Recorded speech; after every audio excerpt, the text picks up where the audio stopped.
ইউরোপিয়ানরা যে দ্বীপপুঞ্জকে বলে থাকে ফকল্যান্ড, আর্জেন্টাইনরা সেই দ্বীপপুঞ্জকেই বলে থাকে মালভিনাস। 1700 সালের দিকে এই দ্বীপপুঞ্জের দ্বীপগুলো 3টি দেশের দখলে ছিল, ব্রিটিশ, ফরাসি এবং স্পেনীয়। সেই সালেই ব্রিটিশ এবং ফরাসিরা চলে যায় দ্বীপপুঞ্জ থেকে এবং পুরো ফকল্যান্ড আইল্যান্ডের দখল নেয় স্পেন। 1816 সালে যখন আর্জেন্টিনাকে স্বাধীন করে দেয় স্পেন এবং সেই এলাকা ছেড়ে চলে যায়, তখন ফকল্যান্ড দ্বীপপুঞ্জ নিজেদের নিয়ন্ত্রণে নিয়ে নেয় আর্জেন্টিনা।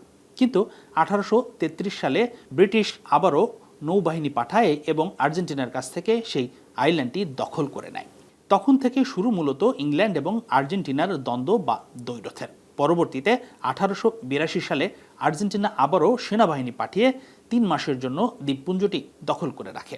3 মাস পরেই ব্রিটিশ নৌবাহিনী গিয়ে এক রক্তক্ষয়ী যুদ্ধের মাধ্যমে আবারও সেই দ্বীপপুঞ্জটি দখল করে নেয় এবং এখন পর্যন্ত ফকল্যান্ড আইল্যান্ড আছে ইংল্যান্ডের নিয়ন্ত্রণে।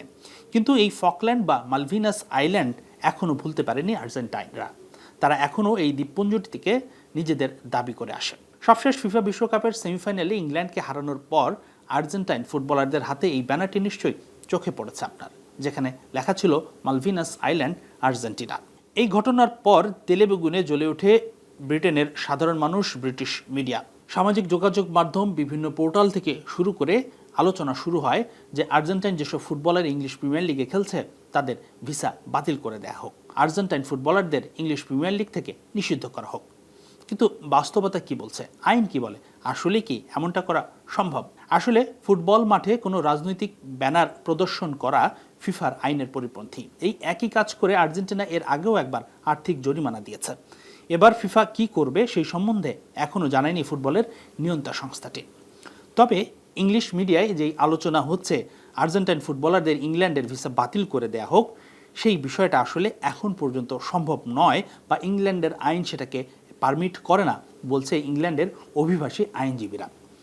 আইনজীবীরা বলছে ইংল্যান্ডের ভিসা বাতিল করতে হলে কোনো ব্যক্তি যদি সেই দেশটির নিরাপত্তার জন্য ঝুঁকি হয়ে যায় তখন সেটা করা সম্ভব, কিংবা তিনি দেশটির নিরাপত্তা বিঘ্নিত হতে পারে এমন উস্কানিমূলক কোনো কাজের সাথে জড়িত থাকেন কিংবা বক্তব্য দিয়ে থাকেন, তাহলেই তার ভিসা বাতিল করা সম্ভব। কিন্তু একটা ব্যানার প্রদর্শন করার জন্য বা যেই কাজটা করেছে আর্জেন্টাইন ফুটবলাররা, সেই অপরাধে তার ভিসা বাতিল করা সম্ভব নয় বলছেন আইনজীবীরা, অন্তত বর্তমান যে কনস্টিটিউশন আছে সেই কনস্টিটিউশন হিসেবে। হাসানুর রহমান, যমুনা স্পোর্টস।